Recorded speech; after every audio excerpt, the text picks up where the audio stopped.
that war, the military, more violence is not a solution. Diplomacy is a solution, new ideas to stop generational violence and problems. Andrea. Can I go to the Middle East then? Is that okay? Certainly, okay. yes. Right, ఇది పాకిస్తాన్ భారత్ దాడులకు సంబంధించి America స్పందించింది. ఇరు దేశాల మధ్య సమన్వయం ఉండాలంటూ చెప్తుంది. ఇరు దేశాల మధ్య దాడికి సంబంధించి ఇప్పుడు ఉద్రిక్త పరిస్థితులు నెలకొన్న నేపథ్యంలో ప్రపంచమంతా ఆందోళనగా చూస్తున్న నేపథ్యంలో అమెరికా స్పందించింది. One and only channel RTV భారత్లోనే తొలిసారిగా అమెరికా స్పందనకు సంబంధించినటువంటి దృశ్యాలు, అమెరికా వైపు నుంచి వచ్చినటువంటి రియాక్షన్ని ఆర్టీవీ మాత్రమే తొలిసారిగా భారత్లో ప్రసారం చేస్తోంది. భారత్ పాకిస్తాన్ యుద్ధానికి సంబంధించి అమెరికా రియాక్షన్ని ఫస్ట్ ఆన్ టెలివిజన్ ఆర్టీవీ మాత్రమే ఎక్స్క్లూజివ్గా పాకిస్తాన్ భారత్ మధ్య టెన్షన్ నేపథ్యంలో అమెరికన్ రియాక్షన్ని మనం చూపించబోతున్నాం. ఎస్, అదే చూపిస్తున్నాం. ముఖ్యంగా భారత్ పాకిస్తాన్ల మధ్య ఉద్రిక్తల నేపథ్యంలో ప్రస్తుతం పరిస్థితులు భయంకరంగా ఉన్నాయి.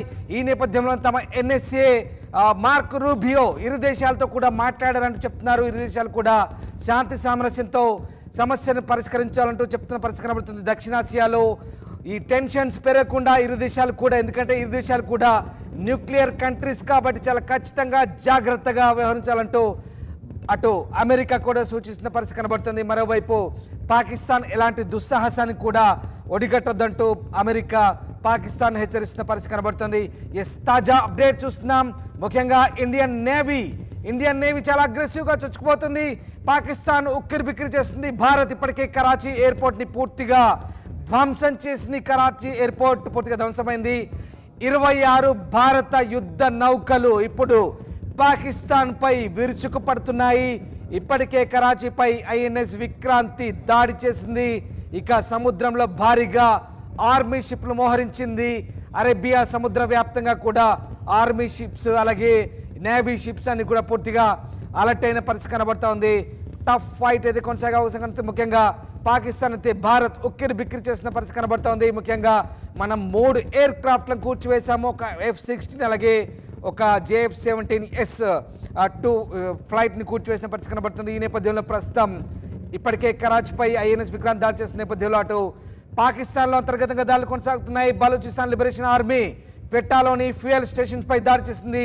14 మంది పాకిస్తాన్ సైనికులు కూడా టార్గెట్ చేసుకుని తెలుస్తుంది. మరోవైపు ఇటు లాహోర్, సియాల్కోట్ అలాగే కరాచీ, ఇక చాలా ప్రాంతాల్లో పెషావర్ ఇలాంటి సిటీస్లో కూడా భారత్ ఇప్పటికే అటాక్ చేస్తుంది డ్రోన్స్తో. అన్ని విధాల 30 దాడులు అయితే కొనసాగిస్తున్న పరిస్థితి కనబడుతుంది. భారత్లోని సరిహద్దు రాష్ట్రాలను పాకిస్తాన్ టార్గెట్ చేస్తే మనం ఇంకా పూర్తి స్థాయిలో సర్వసన్నద్ధమయ్యాము. ఫుల్ ప్లెడ్జ్డ్ వార్కు దిగిన పరిస్థితి కనబడుతుంది. ఎప్పటికప్పుడు ప్రధానమంత్రి మోదీ ఈ పరిస్థితిని సమీక్షిస్తున్న పరిస్థితి కనబడుతుంది. కరాచీ ఎయిర్పోర్ట్లో టర్కీ ఫ్లైట్ ల్యాండ్ అయినట్టుగా లేటెస్ట్ అప్డేట్ అవుతుంది. టర్కీ ఫ్లైట్ కరాచీ ఎయిర్పోర్ట్లో ల్యాండ్ అయినట్టుగా తెలుస్తుంది. ఏం జరగబోతుంది? టర్కీ ఫ్లైట్ పాకిస్తాన్కి సపోర్ట్గా వచ్చింది. అక్కడ భారత్ ఐఎన్ఎస్ విక్రాంత్ ఇప్పటికే రంగంలోకి దిగి కరాచీ పోర్టుని పూర్తిగా విధ్వంసం చేసిన ఈ నేపథ్యంలో మరి ఏం జరగబోతోంది? ముఖ్యంగా టర్కీ ఫ్లైట్ ఎలాంటి దుస్సాహసానికి ఒడిగట్టబోతుంది? పాకిస్తాన్ సపోర్ట్గా వచ్చిందా లేదా ఏదైనా ఇన్ఫ్రాస్ట్రక్చర్ని మోసుకొని పాకిస్తాన్కు సహాయం చేసేందుకు వచ్చిందా? ముఖ్యంగా టర్కీ మొదటి నుంచి కూడా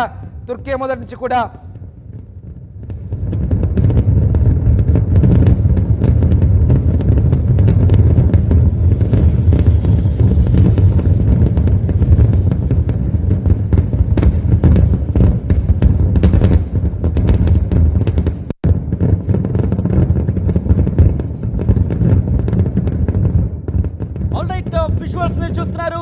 టర్కీ ఇప్పుడు రంగంలోకి దిగబోతోందా?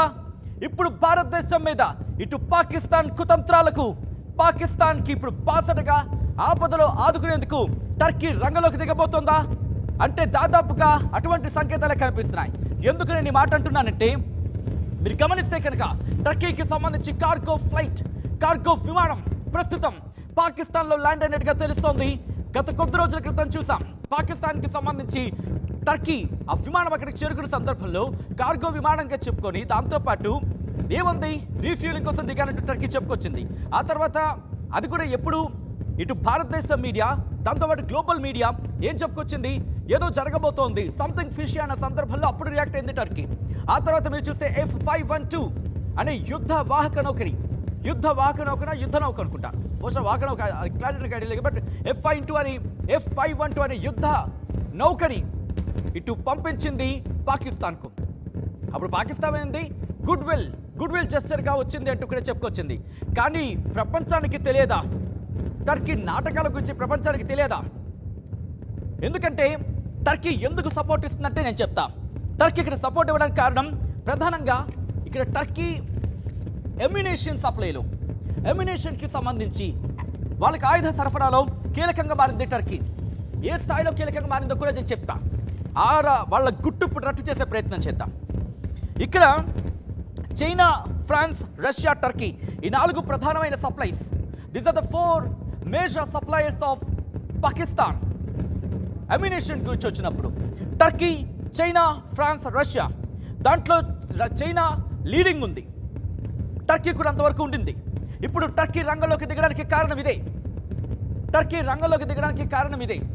టర్కీ ఎందుకు రంగంలోకి దిగింది? ఆపద్ బాంధవుడిలా పాకిస్తాన్ని ఆదుకోవడానికి రంగంలోకి దిగిందా? ఒకవేళ టర్కీ రంగంలోకి దిగితే కనుక ఇంకో ప్రపంచ యుద్ధానికి టర్కీ పిలుపునిచ్చినట్టే.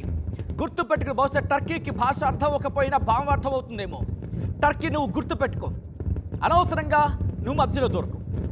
ఎందుకంటే పాకిస్తాన్కి నువ్వు అనవసరంగా మధ్యలో దూరి నీ నెత్తి మీదకి తెచ్చుకోకు. ఎందుకంటే టర్కీ రంగంలోకి దిగిందనుకోండి మారిపోతాయి. కానీ టర్కీకి ఒక ప్రశ్న సంధించే ప్రయత్నం చేద్దాం. పాకిస్తాన్కి సహాయం అందించే ముందు గుర్తుపెట్టుకు, టర్కీ నీకు భూకంపం వచ్చినప్పుడు, నీ భూమి అదురినప్పుడు, నీ తుర్కీ విలవెల్లాడినప్పుడు, భూకంపానికి పూర్తిగా ధ్వంసం అయిపోయినప్పుడు ఆదుకుంది భారత్ మాత్రమే. ఆపన్న హస్తం అందించింది భారత్ మాత్రమే. ఆదుకుంది భారత్ మాత్రమే. నీ వెనకాల ఉండి నీకు నేనున్నాను అంటూ ఆ రోజు ఆహార సరఫరాను కావచ్చు, లేకపోతే మానవీయ సహాయాన్ని కావచ్చు ఆ రోజు అందించింది టర్కీ. గుర్తుపెట్టుకో, నువ్వు ఈరోజు భారత్కు వెన్నుపోటుగా మారిన పాకిస్తాన్కి సాయం అందిస్తున్నావంటే బహుశా హ్యూమన్ నేచర్ అంటూ ఉంటారు కదా, మానవ సాయం అంటూ ఉంటారు కదా, లేకపోతే మనిషి అనే పదం అంటూ ఉంటారు కదా, దానికి నువ్వు తూట్లు పొడిచినట్టే. ఎందుకంటే ఓకే, నీకు పాకిస్తాన్ ఆప్త బంధువు కాబట్టి న్యూట్రల్గా ఉండే ప్రయత్నం చేయి. లేదు, కాదు, కూడదు అనుకుని పాకిస్తాన్కి సపోర్ట్గా వెళితే బహుశా, ఎందుకంటే టర్కీకి మనకి కూడా మంచి కోఆర్డినల్ రిలేషన్ ఉండింది, మంచి రిలేషన్ ఉంది టర్కీకి మనకి. ఆఫ్ఘనిస్తాన్లో ఏంటి, ఆఫ్ఘనిస్తాన్కి ఇష్యూ వచ్చినప్పుడు భారత్ టర్కీయే కదండి కూర్చొని మాట్లాడి వాళ్ళ ఇష్యూని కాస్త కొలికి తీసుకొచ్చే ప్రయత్నం చేసింది. ఇప్పుడు టర్కీ ఇటువంటి ఇబ్బంది ఎదుర్కొంటోంది. దానికి సంబంధించిన అనదర్ బ్రేకింగ్ న్యూస్ చూస్తున్నారు. ఇప్పుడు టర్కీ పాకిస్తాన్కి సపోర్ట్గా నిలవబోతోందా? ప్రస్తుతం ఇదే చర్చ జరుగుతుంది. మీరేమంటారనేది మీ అభిప్రాయాన్ని కమెంట్ సెక్షన్లో మెన్షన్ చేయండి. ఇంట్రెస్టింగ్ కమెంట్ సెక్షన్లో మీరు పెట్టే కమెంట్ ఇంట్రెస్టింగ్గా ఇన్ఫ్యాక్ట్ ఇంట్రెస్టింగ్గా ఉంటే నేను చదివినిపించే ప్రయత్నం చేస్తాను. ఎందుకు ఇటువంటి పిచ్చి పనులు చేస్తోంది? ఇప్పుడు కూడా పాకిస్తాన్కి ఎందుకు వెళ్ళడం? రీఫ్యూలింగ్కి వెళ్తావా? ఏం రీఫ్యూయల్ చేస్తావు? ఏమి అంటే ఇంతవరకు ఉన్న గొడవల్ని ఇంకెంత రీఫ్యూయల్ చేసే ప్రయత్నం చేస్తావా? పాకిస్తాన్ ప్రధాని షహబాజ్ షరీఫే, పాకిస్తాన్ ప్రధాని ఇటు కందకాలకు వెళ్ళిపోయాడు. అటువంటిది నువ్వేం చేస్తావు వెళ్ళి?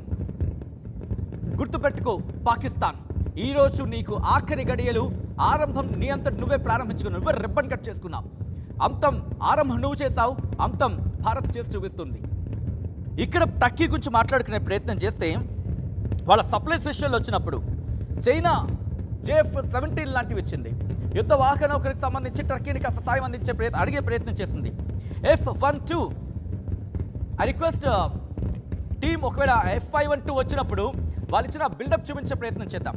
వాళ్ళు వచ్చినప్పుడు ఇద్దరు కూడా కోఆర్డియల్ మీటింగ్ అంట, గుడ్ విల్ జెస్చర్ అంట. యుద్ధ సమయాల్లో ఒక దేశానికి ఇంకో దేశానికి పడట్లేదు అనుకున్నప్పుడు నువ్వు వెళ్ళి కలిసే సందర్భం జనాలకు అర్థం కాదా? ప్రపంచంలో ఏ మూల ఏ క్షణం ఏం జరుగుతుందో వేగంగా తెలుసుకోవడానికి తొలి వెలుగు వాట్సాప్ ఛానల్ని ఫాలో చేయండి.